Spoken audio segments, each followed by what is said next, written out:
E vamos começar nosso programa com entrevista com o médico do esporte, Dr. Fábio Romualdo, porque tem muita gente que está voltando agora à rotina de exercícios, tem muita gente que erra nesse momento e termina prejudicando a saúde, e essa também é a proposta. Né, Fábio? Bom dia, bem-vindo aqui ao Viver Bem. Bom dia, é um prazer estar aqui, trazer um pouquinho de informação, pessoa fazer uma coisa que a gente tem preconizado cada vez mais, pensar no que está fazendo. Né? É lógico que um educador físico ele é fundamental, mas a pessoa pensar no que está fazendo também, por que está fazendo, determinar o objetivo e montar um planozinho de treinamento é fundamental.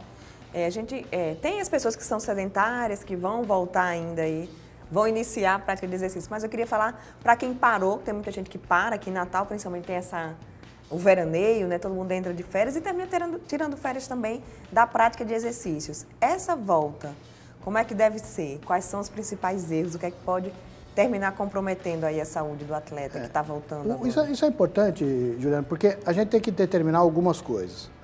Talvez a primeira delas é a gente ter um entendimento do nosso organismo. O nosso organismo vai se acostumando ao que a gente oferece.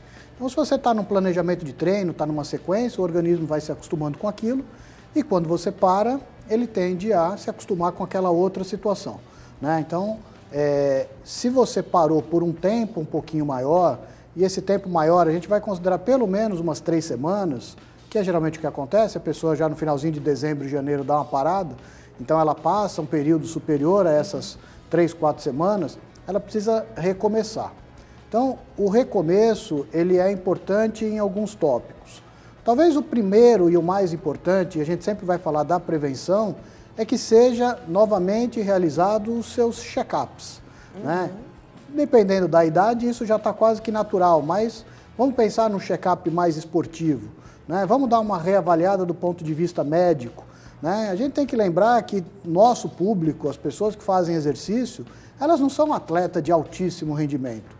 Então, às vezes a pessoa está um pouquinho acima do peso, aquele colesterol deu uma estragada no final do ano, então vamos refazer os nossos exames. Uma vez por ano precisa refazer. Se você perdeu muito o condicionamento, se você tem um treino mais voltado para a parte aeróbia, vamos ver como é que está o coração, né? Vamos refazer aí, de repente, um teste de esteira, um teste de esforço, se for o caso dos corredores. Na medida que você tem esse tipo de preocupação, a medicina ajuda a montar o treino. Então, a gente bate muito nessa tecla aí dos corredores e dos cardios pulmonares. Será que você perdeu o VO2? Será que sua capacidade ficou um pouquinho pior?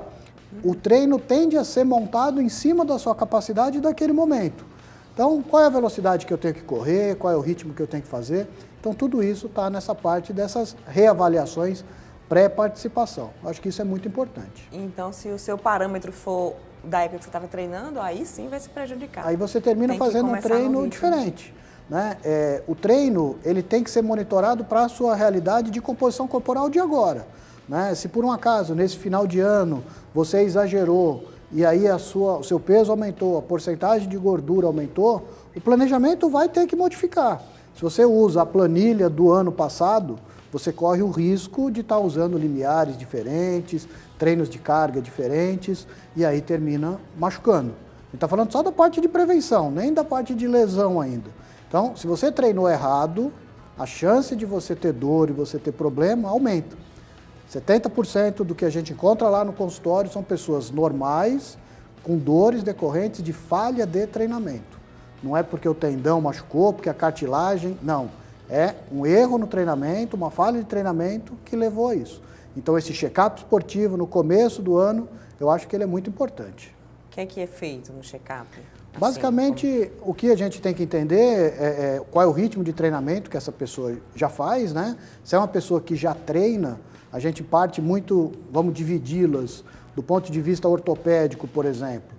Ela tem alguma lesão que ela já traz de antigamente? Vamos rever.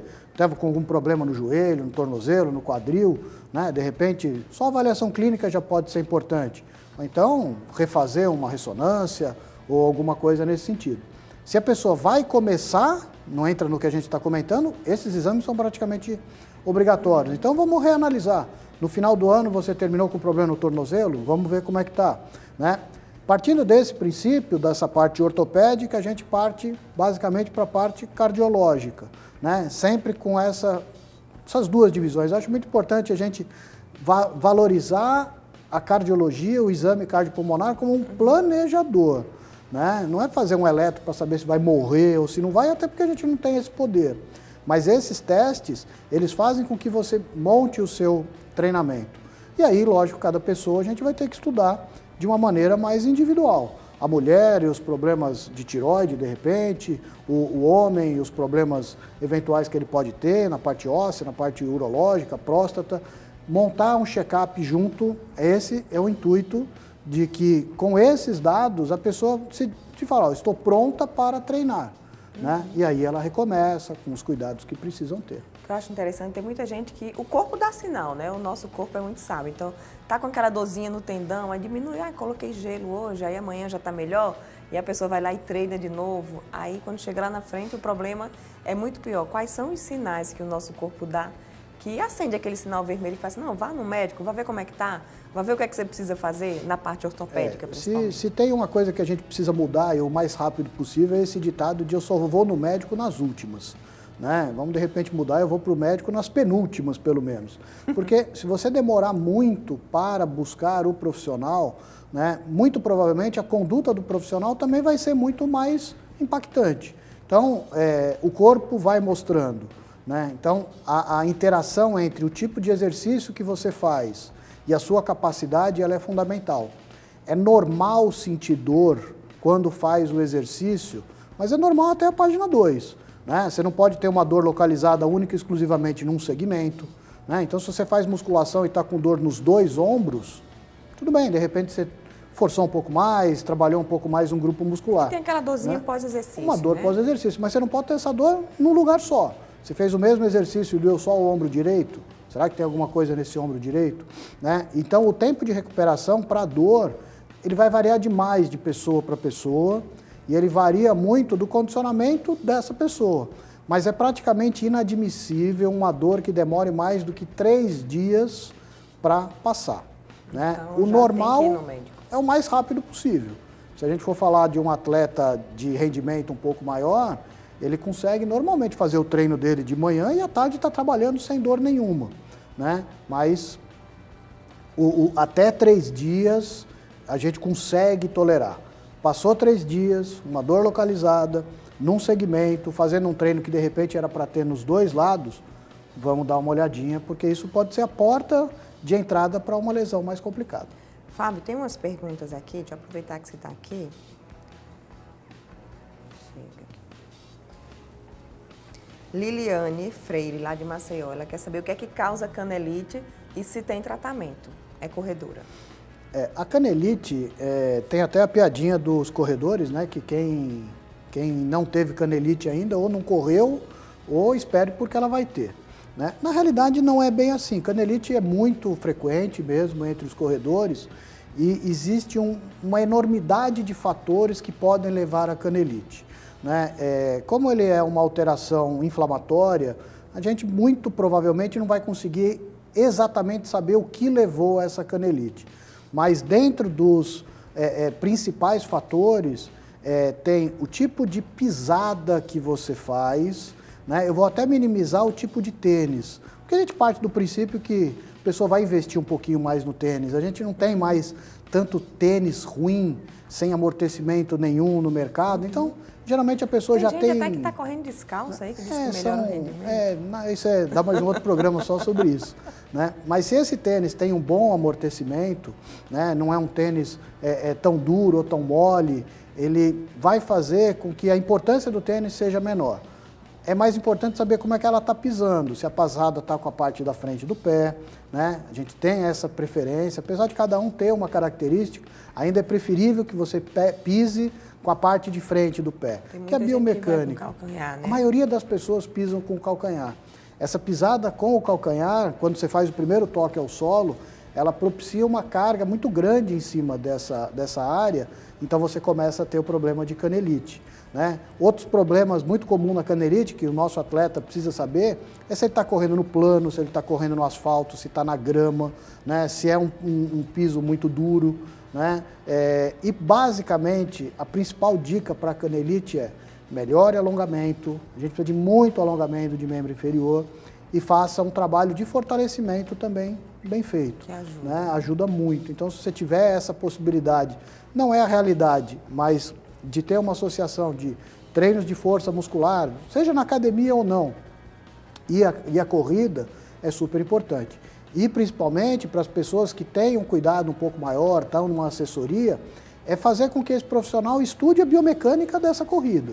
Né? Será que você está forçando? Será que você está gastando muita energia? Se tiver, você é um candidatíssimo a ter problema. Dentro deles, a canelite talvez seja o mais comum. E outros.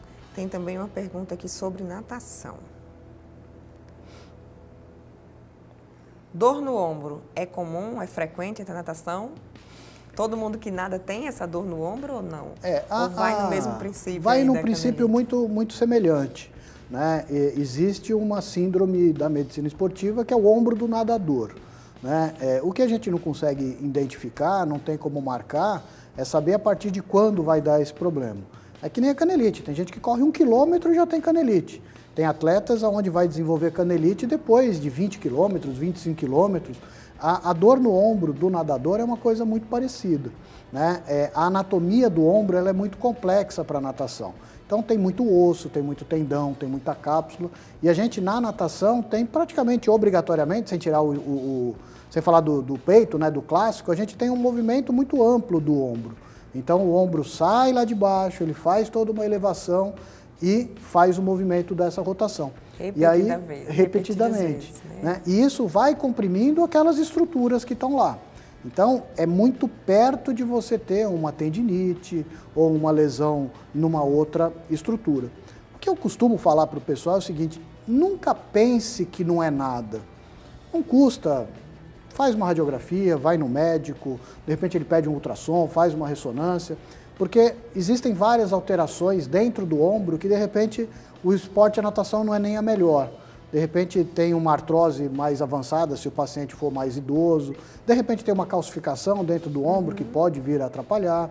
A própria forma a forma óssea, tem uma partezinha que a gente chama de acrômio, né, que ele é parte da escápula. Às vezes ele é ganchoso, ele é pontiagudo e de tanto forçar na natação ele pode machucar. Então, eu vou defender mais uma vez o que a gente falou no começo, a avaliação pré-esporte. Seria quase que obrigatório, vamos dizer assim, a pessoa que faz natação, pelo menos fazer uma radiografia para saber se está tudo ok, se ela pode forçar à vontade. E eu falo muito, a gente está falando aqui de lesão, de problema disso, mas mesmo com tudo isso, o exercício ele não deve deixar de ser praticado, né, Fábio? Muito pelo contrário, se a gente for partir dos princípios de dados epidemiológicos, né, eu costumo dizer que ninguém morre de dor. Você pode sentir muita dor, mas você não vai morrer de dor.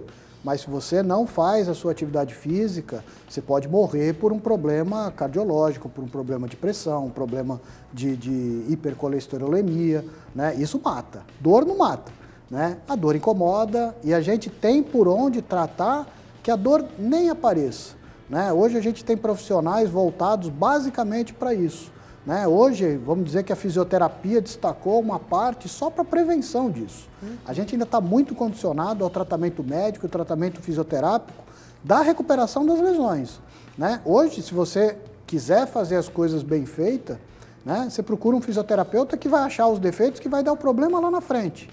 Então, e você já vai antecipando e você prevenindo e não tem o sofrimento. Não tem o problema e faz o treino voltado para a sua individualidade. Né? Esses treinos em grupo, eles são ótimos, eles são motivadores, mas cada um é cada um. Né? Será que a minha retração muscular é igual à sua? Não é. A gente pode fazer o mesmo treino? Pode, mas a repercussão no organismo vai ser diferente. Então a pessoa tem que conhecer, tem que saber como é que está a sua articulação, se você tem retração muscular mais ou não, quanto de alongamento eu preciso investir, porque o esporte nada mais, nada menos é do que um investimento em você. Né, para você se manter bem e melhorar. E viver bem. Viver bem. Né? O atleta lesionado, ele é muito triste, né? É muito triste. Você queria o Neymar no seu time hoje com o pé quebrado? Não, não adianta. Ele está afastado. Né? Então, o atleta, ele tem a dependência do exercício e a última coisa que ele precisa é estar lesionado. Porque senão ele vai encher o saco de quem está junto, ele vai ficar triste, ele vai ficar atrapalhando. Então, se a gente conseguir prevenir a lesão, ótimo. Ou então, aquela coisa que a gente comentou. Antes que isso venha para valer, vamos dar uma parada. De repente, se um tratamento que você pode fazer em uma semana, se você antecipar, evita um afastamento muito maior lá na frente. Pois é. Fábio, muito obrigada. Viver Bem está sempre de portas abertas para você, para a gente colocar esse povo aí, né, para se movimentar, para se exercitar, sem prejudicar a saúde, só ficar com os benefícios. O exercício talvez seja, sem medo de errar, a melhor maneira de você viver bem. Né? Que é o remédio que todo mundo deveria tomar. É o remédio né? mais barato que tem, né? É um remédio que está acessível, é só você ajustar a dose. Né? Então, não precisa começar como se você fosse a pessoa mais poderosa do planeta, né? Precisa começar, precisa fazer. Então, você precisa conquistar na corrida os seus primeiros 100 metros, para depois o seu primeiro quilômetro, né? Para quem quer perder peso, que perca o seu primeiro quilo, quem quer ganhar massa muscular, que vai ganhando um pouquinho mais cada vez, e com a repetição, ela vai começar a perceber que não se lesionou, o corpo se preparou, e aí ela vai buscando outros objetivos. Olha aí, que bom. Obrigada, Fábio. E a gente vai para um rápido intervalo e já já tem mais Viver Bem para você.